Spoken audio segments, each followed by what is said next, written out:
All right, everybody. Welcome back. Phil Nagy on Sports, joined as always by Kit on the West Coast. We are here to break down what we saw last night and into the wee hours of this morning. If you were on the West Coast, a lot of points, a lot of flags. It was almost a 4 hour football game yesterday.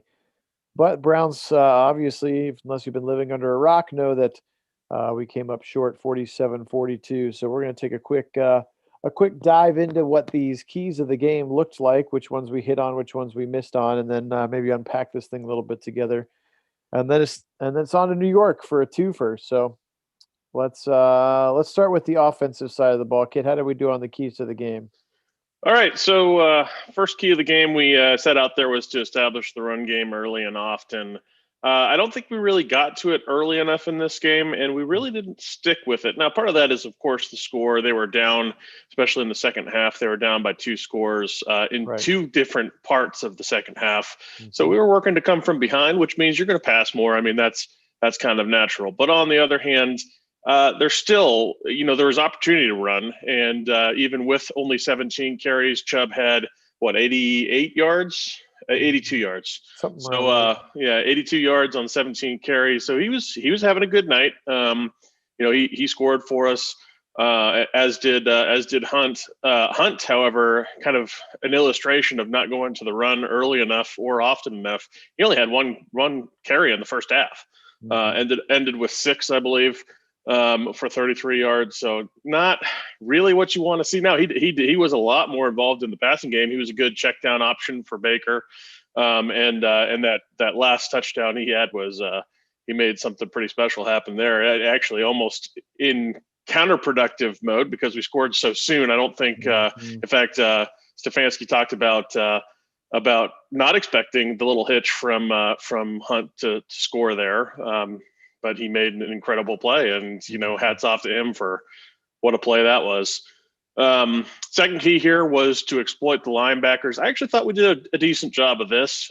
Queen's stat line wasn't anything particularly special. He was kind of involved in the game, but he did have some missed tackles. That was Chubb, mostly Chubb, a little bit of Hunt as well. But then he also was not overly effective in coverage, Mhm. which I think we did a pretty good job of exploiting that weakness there. Yeah. Um, Keeping Baker clean. We didn't have any sacks in this one. There was, however, quite a bit of pressure. So I would say we did so on this front. It was not our line's best day. They were kind of they were about three-quarter of what I would say their Mhm. peak performance is. Yeah. So they kept him clean enough, but he was still having to move about a little bit more than you really wanted him to. He had to scramble a couple times. Part of that, of course, came down just to the fact that we really were kind of on the bad side of the receiver matchups in this one. They've got a very tough physical defensive secondary, and our wide receivers were just having a hard time, getting separation. Now, part of that I think is they were one of the most physically grabby units that Mhm. we have seen this year. For sure. And there was a whole lot of stuff that was just not called, even though we got called for a bunch of stuff that okay. Again, the refereeing in this one I was not overly satisfied with. It wasn't to the Jaguars level of horrible, but there was some Mhm. stuff in there that I was not too happy with.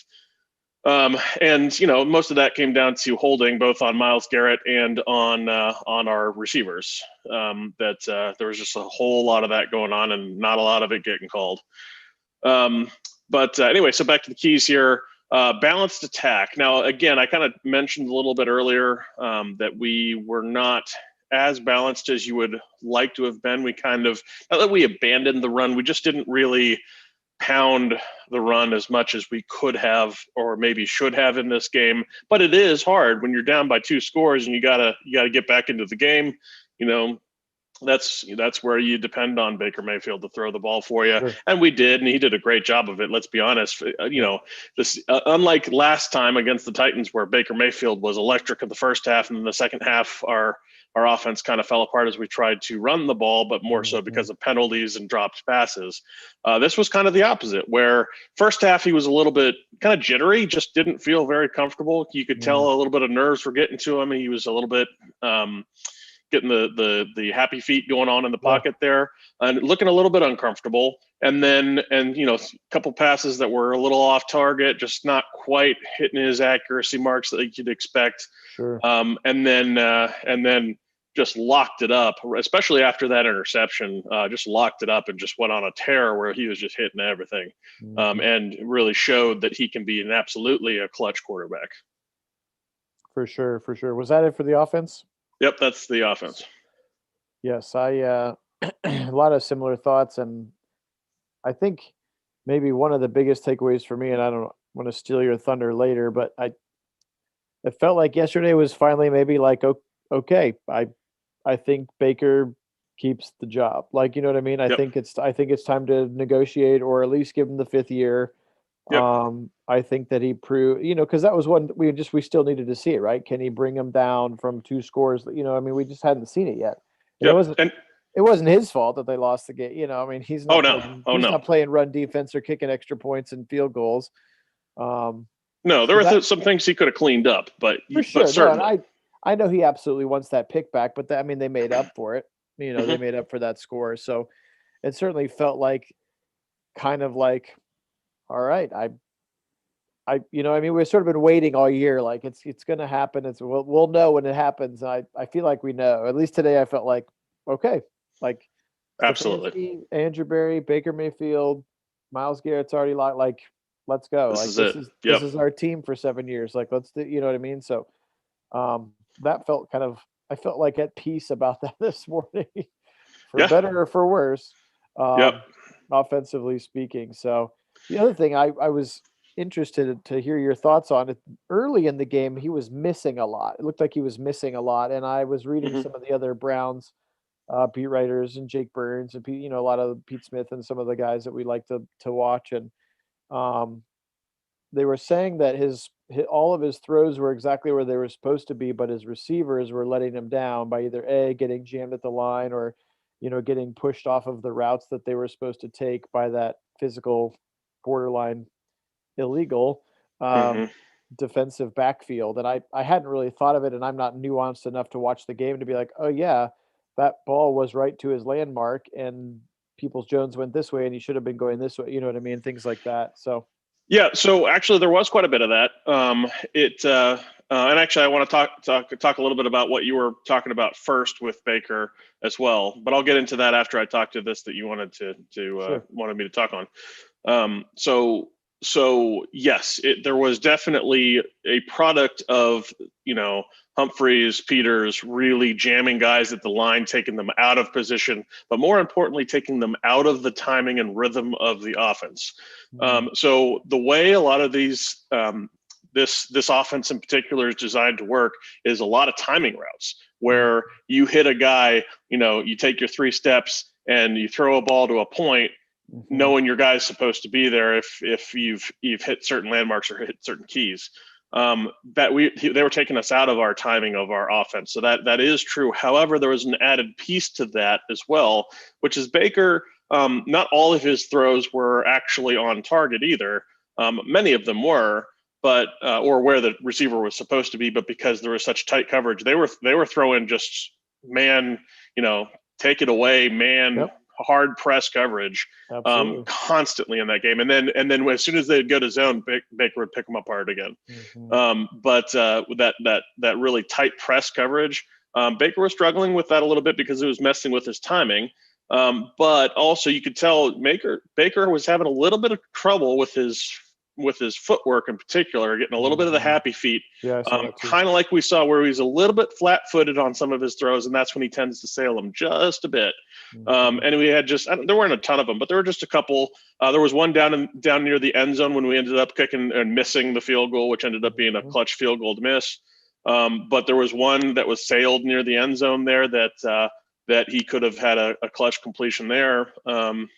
But it was all early. There was, he kind of figured that out as he went down and kind of settled down, kind of like we were calling for. and looked a lot better later, especially second half after that interception. Which, speaking of the interception, Stefanski in his interview today talked about, he'd already talked about, he had taken kind of responsibility for that. I need to put him in a better position. But he also talked more about, not all interceptions are made equal. There are interceptions that come off of bad reads, bad technique, off of bad throws. And then there are interceptions that happen because your wide receiver tips it, perfectly good ball, but or maybe it's a little off and it's a tip and then it's an interception, or the interceptions that happen more like this one, where Baker was kind of put into a tough position where he wasn't really expecting in that defense for the defender to back out into that spot, and ends up with an interception there, which is a little bit more on the play calling side and less on, not that, it would be great if Baker had seen it and had elected not to throw the ball. But if you don't see it, you don't see it, and that's more of a play calling side of the house. So that's where Kevin Stefanski felt he needed to take a little bit of credit for that and say, you know what, that was probably, I could have put him in a better spot there. So I don't think that was, as far as like bad interceptions go, was it an optimal time for it? No, absolutely not. It was effectively a pick six, but. Yes. But on the other hand, is that something that I'm going to be like, Baker should never have? No, absolutely not. I think as far as that does not diminish Baker's standing in my eyes as far as how he's playing right now. I don't feel that's really a black mark against him at all. The other piece I was going to talk about was just the kind of waking up feeling comfortable about Baker. I absolutely think he has more than proven himself. The one thing we really hadn't seen outside of that one come from behind win against the Bengals was him doing a come from behind victory, but not just the Bengals, but like a good defense. And not only does he do it once in this game, he does it twice. He comes back from 2 scores down twice to bring the team, carries the team on his shoulder, does these critical, like just clutch, got to have it drives and just puts the team on his back and gets it done. And that's putting him in the upper echelon. Only so many quarterbacks do that in the NFL. And those are the guys that are going to be you never let those guys walk out of the building because they are, no kidding, franchise quarterbacks. So we've got it. Cleveland's got a dynamo. I mean, we got to hold on to him. There's no way we don't re-sign him now after this performance, because that's the kind of thing. Especially because it hasn't been, a lot of people say he's been mercurial or like, oh, he's hot, cold. Not really. He's been building towards this. You got to remember, how long has he been in this system? I mean, he only really started this season, right? Right. How many offensive coordinators has he had? How many coaches has he had? I mean, it's been ridiculous. He's had a tough road. And the fact that he is now looking like, the Baker that played at Oklahoma, I mean, that says something, because that Baker was good. For sure. Last thing about him, then we'll move on to the defense. I didn't mean to monopolize the whole stream here, but I did see PFF tweeted out that since they started keeping that stat, it's the second longest ball travel from like hand to air. His Hail Mary at the end of the first half where the safety ran into the stanchion, but Aaron Rodgers threw one like 73 yards and some Hail Mary and Baker's was like 72 or whatever. So it's like nobody else. They were like, oh yeah, and by the way, he has a 70-yard arm. Like I would have rather have wanted to see a Hail Mary at the end of the game, honestly, than the throwback play. It's like he just showed you can throw it 75 yards. Like that gets you down to the 10. Like give yourselves a chance. But anyway. I digress, but he apparently also has a rocket arm, which sometimes comes back to bite him when he's like, hey, Austin Hooper, 4 yards away. Fastball right at you. Right. That actually happened in this game, too. It wasn't Austin Hooper. Obviously, he wasn't playing. But, we definitely saw that. Right, it was but not what you want to see, where he's throwing a cannonball, and the receiver is, right in front of him. Yes. But, that to me is the product of when he's a little bit kind of amped up because he's feeling the nerves. That's the kind of stuff he does a little bit more of, which that stuff he'll grow out of, and I'm not worried about that.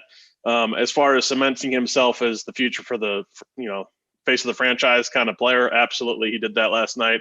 He started that trend really strongly against the Titans with that first half, and really in the second half, because he was very good in that second half too. Right. But man, he cemented it against one of the most punishing defensive backfields in the NFL. I mean, those guys are good, right? Yep, in fact, sure. Marlon Humphreys has been talked about for Defensive Player of the Year this year because he's been downright awesome, right? Yeah. So, that, you know, we're not talking about, you know, a weak secondary here, and we're not talking about and another point I wanted to make here on the stream that I think was really important, and really key to the discussion of, oh, well, we should trade OBJ, or, oh, we should, you know, somehow this is a better team without OBJ, or Baker is better without OBJ, which again is absolute nonsense. I don't buy any of that. This was the first time we saw a game where if we had OBJ in this game, OBJ makes the difference in this game. We win. Yeah. I don't see us losing this game in that situation with OBJ on the field, because OBJ, unlike the receivers we had, not that DPJ didn't put out a great performance, not that Landry didn't have a great game, but OBJ, if nothing else, takes away Marlon Humphreys at a minimum. Right. So he is effectively out of the game plan unless OBJ does what OBJ does and finds a way to get open in spite of it all, because he's just OBJ. He's like Quicksilver, and he makes so much separation on his routes. I mean, the guy is unbelievable what he does in his route running and that piece. And he can just do incredible things downfield, make amazing catches. And if Baker can hit him, man, I mean, this game is a completely different game. All right. Well, let's talk about the defense. 47 points. That ain't going to get her done. No. Did we hit any of our keys? Actually, we did. So you got to remember, a lot of their offense was Lamar, and I don't mean him throwing. It was Lamar and his feet. He was slippery as an eel. We saw it in the first half where we got a lot of our sacks for the fact that he was slipping in the grass, right, and was he had the shorter cleats. He ended up getting those 8-inch studs out. And once that happened for the second half, he was just, you know, he wasn't slipping anymore, and, you know, we couldn't touch him. Couple of things that went into, so actually the first point, the whole gap discipline and run fits, we actually did a really nice job of that. Their other running backs did not really produce. Now they scored, but it was all short yardage scoring. And there were a couple of out of position players near the end zone. So our red zone defense was not particularly great. But for the most of the rest of the drives, the running backs were not producing. They really did not get much yardage from those guys. No. And it was virtually all Lamar. Number 8 was just out there tearing it up. Now, where that came was actually a product of our some of our other keys, both the containing Lamar and collapsing the pocket. At times, we did a really nice job of collapsing the pocket. The problem was we would rush and we would get deeper than Lamar. And as soon as you get deeper than Lamar, he finds a way to squeak out, and he just makes just really ugly things happen, especially when you're in a man coverage, right? Yeah. You're in a man coverage, your defensive backfield is not looking into the pocket anymore. They're looking, you know, at their receiver. And then all of a sudden Lamar's running and they don't know, you know, so then they have delayed response times, and then you're not pursuing. Plus, let's be honest, with a whole bunch of second, third string guys out on the field in our defensive secondary, none of those guys are overly fast. We were slow out there in that secondary, and it showed. I mean, just the injury-riddled secondary really showed up in this one, because we just did not have good pursuit angles. We weren't getting to Lamar. And this was not the best linebacker performance that we've seen. We did not have overly great linebacker play. Only really Taki was reasonably good. Everybody else just kind of, they were not great. So the pass rush needed to rush to the level of Lamar and collapse in, but not past Lamar. So that was a big problem. They did a decent job of collapsing, but then they could never tackle him because he's just so slippery. Yep. And we actually did manage to, at times, get Lamar into where he had to pass, and he was horrible for the most part. The only times where he was very, very effective in passing were the times when it looked like he was going to run, and Right. he escaped right up to the line of scrimmage and then threw the ball. And by then, the defensive secondary, in had respect, collapsed, yeah. out of respect for all of the, out of overabundance of respect for what he had been doing on the ground by escaping the pocket, was now coming up off their receivers, and he's just hitting wide open tight ends down the field, and or Marquise Brown for the touchdown. And that's where, I mean, just two passes, two 40-yard passes that were effectively the entire bulk of his passing. So we did, when we forced Lamar to beat us with his arm, we were doing a great job of that, and he was very, very, I mean, not good. It was running, escaping the pocket, and then when he managed to throw out of that and get our defenders out of coverage, and hitting wide open guys behind our deepest defenders, that's where we had trouble. Absolutely. So, and then the last key, the judicious blitzing, a little bit more blitzing and man coverage than I really wanted to see in this game, especially with Lamar. At least in zone coverage, your guys can be looking in the backfield to see what Lamar is doing. But there were also some just blown assignments that guys were really just letting guys slip into their zone and go uncovered. And that's, going to be exploited when you've got, at the NFL level, you let that happen. Guys don't go just wide open at the NFL level and not get thrown the ball. So, or at least your quarterback's not good if that's happening. For sure. All right, special teams keys.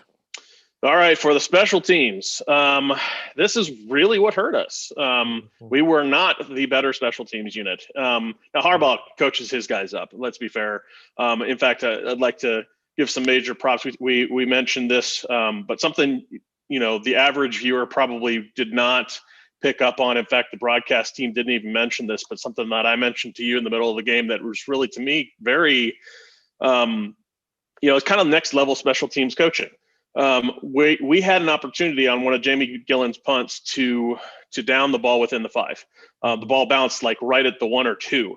Problem was the guy who was I don't even remember who it was, but the guy returning the punt goes to call a fair catch and actually sells the fair catch, which is product of, I mean, it's like a run fake or a play action, and selling that, right? He sells it, and the coverage actually slowed up on him, thinking the ball's coming to him. And in fact, if they had kept running, they probably could have downed it within the 5. But that's the difference between a touchdown and bad field position, and that comes purely down to coaching, because they had time. There was enough time there from when they started to slow to the ball doesn't actually come down with the return man to it bounces at the 2. They could have been at the 2 waiting on the ball, because it was actually a very nice high kick that it came down late.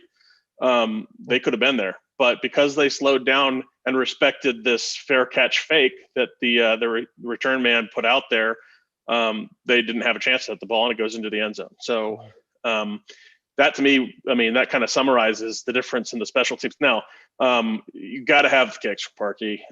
He knows that it was not his best performance. Yeah, it was in a little bit windy conditions, but you got to make them. Tucker did. Yep, Tucker did, and you didn't, and that's the difference in the game, unfortunately. Now, later in the game, he did pick it up, and what could have been critical points that made the difference between us being down by 1 as opposed to tied. So he did that. So that, we got to give him some credit, because he came back. And in fact, the one where he got backed up because of penalty and makes it effectively a field goal, almost the same length as the one he missed. That was still a made extra point. So, he did some of what we needed him to do, but we needed him to be perfect, and he just wasn't. Now, am I going to take that out as a, oh no, we have to get a new kick? No, Parkey's been really good for us. So I'm not worried about the kicking, but that's something we need to work on. And that's something we got to be able to cook in our own place, even when it's windy. So that's just a product of that, the First Energy Stadium feel. And it's something that, as a Cleveland kicker, you got to do.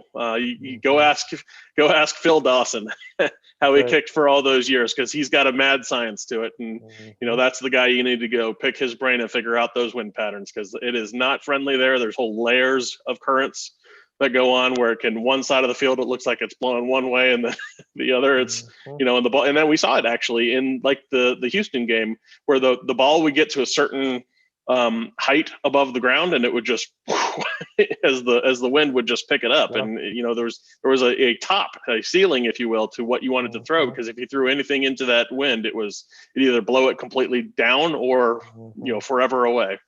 So depending on which way you were going. For sure. The other point on special teams, no penalties. At least we did that part, so we didn't have any special teams penalties, which is good. But actually, nope, I take that back. We did have the one that made Parkey's kick a little bit longer on the extra point. So we did have one penalty there. So no, we didn't hit either of our special teams keys, unfortunately. And realistically, not that there aren't many other things that could have been done better or that we can talk about that could have won in this game for us, but if you want to look for like just one difference, special teams could have been it. Yep, for sure. All right, you want to touch quickly on the overall keys? Then I got a couple of thoughts or a couple of questions for you here, and then we'll get out of here. Sure. So for winning the takeover margin, nope, didn't do it. We had the one interception that Baker threw. We already kind of touched on that one. Defense did not have a day. Unfortunately, defense really struggled out there, and it all came down to 8. They just couldn't contain, control, or minimize 8, and that led to no turnovers, and that was a big problem for us. For sure. For the execution side, at least on the penalty side of the thing, I don't think the defense executed very well. Offense executed very well, so that kind of balances each other out a bit, I think. But as far as penalty wise, we had right at 8, which is I wanted to be kind of under that, but I'll call that a push. At least we had no more than 8, but they felt a little flag happy yesterday for sure. Right. For both sides, not just against us. Right. Yeah, they had. I was like, this is a lot of really ticky tack. Like, why are you throwing the flag for this stuff? Right, and then the blatant stuff that they weren't calling, which just I didn't understand at all. So yes, they were calling things that. I don't know what Miles Garrett is going to have. I said Miles Davis, because I'm a musician. Miles Garrett is going to have to. I think somebody's going to have to shoot him or something for him to get a holding call against him this season. It's just embarrassing. But anyway, it is. Yeah. Complimentary football. No, I mean we did not have complimentary football in this one. It was the offense carrying the team, which is why the score was what it was. I mean, the defense has got to be better, and we can talk about all day, are we going to be on the excuse side of, well, these are not our starters, or are we going to be on the, hey, what Kevin Stefanski preaches of, I expect everybody, the standard is this. When you go out on the field, you perform to the standard. It doesn't matter who you are. We can be on either side of that discussion. And the bottom line for me is because he sets that standard, even though at times, like in this game, it really hurt us that we had some of these non-starters out there that were really not playing very well.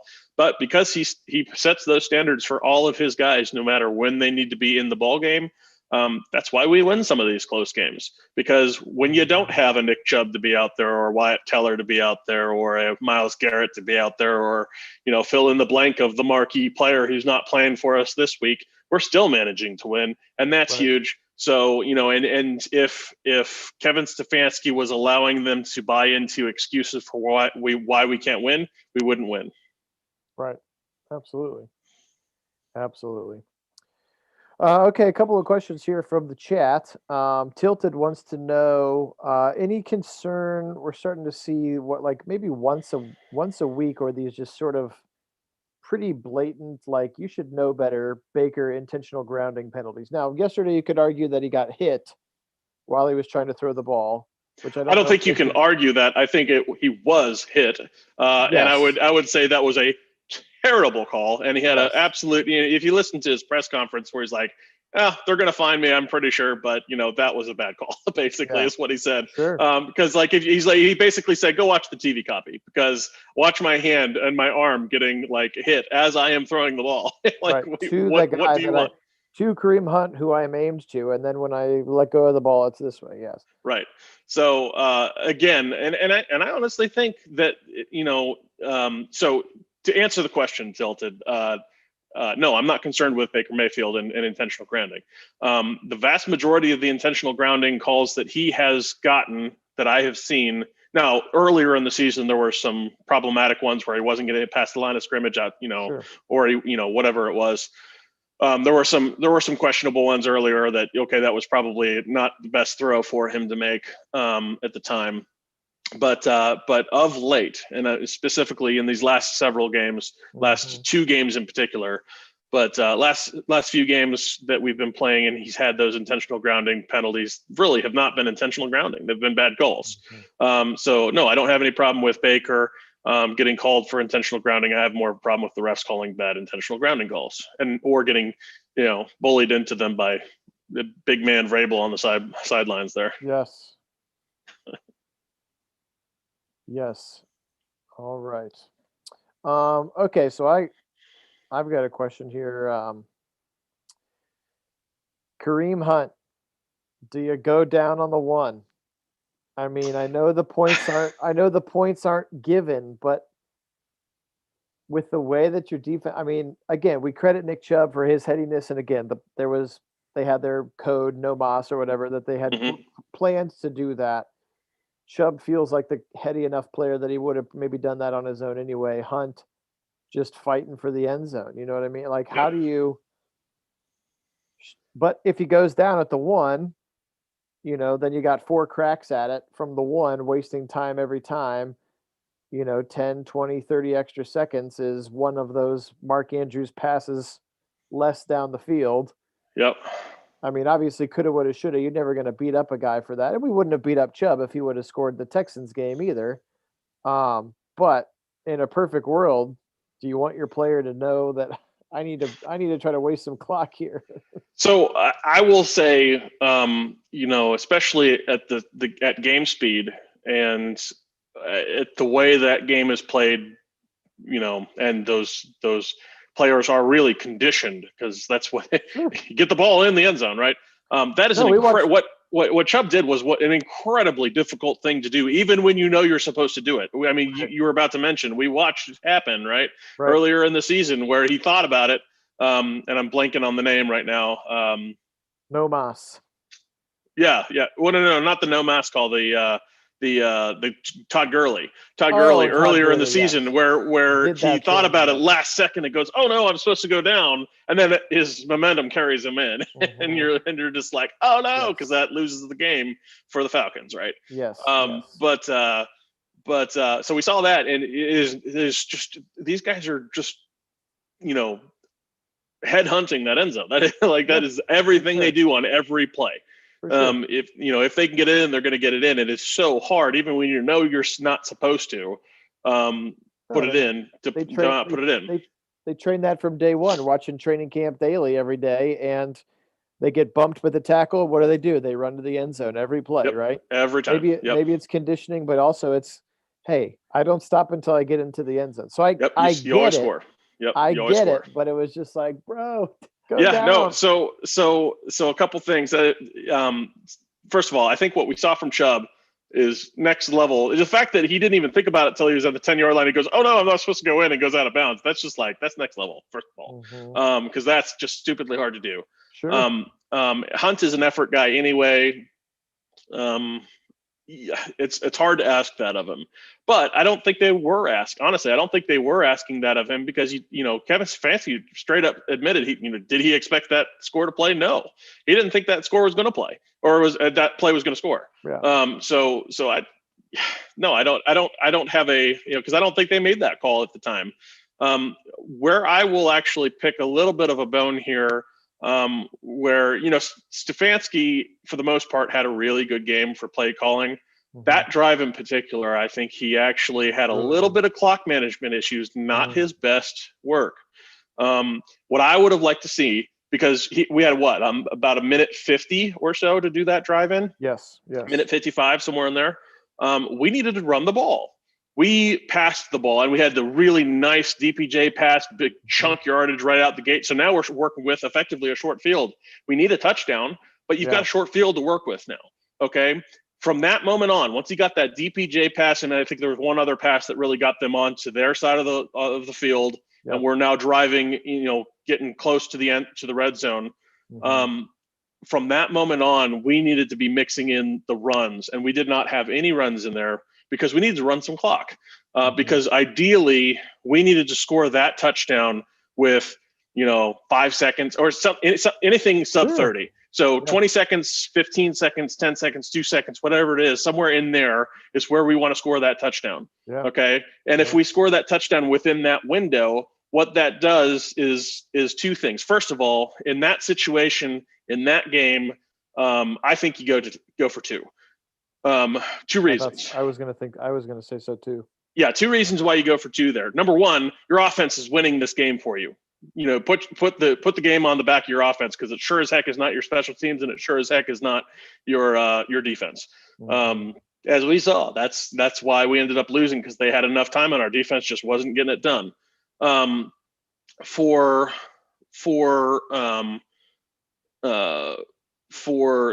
then the other piece of that is, yes, maybe you don't score and we end up losing on that 2-point conversion. And of course, everyone going, oh, why did you decide to do that? You could have pushed it to overtime, yada, yada, yada, yada. Got it. But are you going to take Lamar in overtime where, basically at that point, you have to assume that Lamar's going to score a touchdown. So that's effectively, straight up an elimination round at that point. Yeah. And if you don't have the ball first, then you've lost on a coin flip effectively. So would you rather give yourself the odds of getting in by scoring a touchdown, by being proactive about, we're going to score the touchdown, we've got a good play for this, we can get in the end zone? Or are you going to take the route of, and if it doesn't work, at least it wasn't a coin flip that decided your fate, right? But yes. Yeah, interesting. I was going to ask you if you would have gone for two, so you already answered. Yes, for sure. Yeah, I was like, do it. What do you? I mean, again, what do you? Strength. But I would have versus weakness. Right, but only if the clock is under 30, 20 seconds or so. Gotcha. You don't go for two. 102 or whatever right. it was. Okay. Right, you don't go for two there because a field goal still beats you either way. Right. So no, you go for two to win the game if they don't have enough time to score. Gotcha. Whew, so much to say. Just checking the chat here, making sure there's no other questions. Looks like we are good on our questions. A lot of people saying similar things that we have said. So, all right, on to New York. Everything is still in front of this team. 9-4. It would be really fun if the Steelers. Now, are you up to snuff on the tiebreaker situation? If they lose to Buffalo or Indy, and then we beat them, would we win the division? Do we own the tiebreaker over them? Okay. No, our odds for the tiebreaker is like under 3% now. Okay. Is it shared we'd have to have or something? Or? Yeah, I want to say we'd get down to the but no, it's. I think it has to do with our number of losses in the AFC North, and for the fact that they beat Baltimore twice and we lost Baltimore twice. Yeah. Right. Well, and the other piece of it, or just in the AFC in general, the other piece of that too is that they lost to Washington out of the NFC, and we lost to AFC teams. Gotcha. So I think they would win the tiebreaker. So the only way that we're going to win the North at this point is if they somehow lose to the Bengals. Lose to the Bengals on Monday. Yeah. Right. Oh, Monday night, Bengals. Ugh. Right. Brandon Allen at quarterback. Right. So okay. I don't think that's happening. Which is fine, because I think if you win the North, if things shape up the way they're, all you're going to do is get Baltimore again. So. Right. I would much rather have the Steelers have to do that and us have to go to Buffalo or something like that in the first round. So yep. But we'll have all kinds of time to talk about the playoffs. Oh yeah. At another time. But excited about it. Headed to New York. I didn't watch the game. I know Daniel Jones started and then Colt McCoy ended. Did they just pull him or did he get hurt? Did you see? He was he got sacked like 8 times, something like that, and he fumbled about 4 of them. So they just pulled him, like, no sense in getting this guy killed. Yeah, and he was just you could tell he was still not fully recovered. He was not very mobile back there, and he was just getting slaughtered. His O-line is a nightmare right now. And Myles Garrett should have a field day. Let's be honest, should have a field day. He's due for a good 2-3 sack game for sure. Yep. So, all right, well, we'll sim it up on Friday and pregame it on Saturday, and then we got another primetime football game, Sunday Night Football. So exciting to see that. So anyway, to all our subscribers, we thank you. We're inching closer to 400, which is just awesome. Really appreciate it. All the comments and questions, and those of you who are watching live, and those of you who are watching, who will watch later, that's cool too. But so Phil, Nagy, Kit, Nagy, we appreciate you guys. Nagy on Sports here. We'll get out of here the way we always do. Go Browns! Browns! Peace, everybody.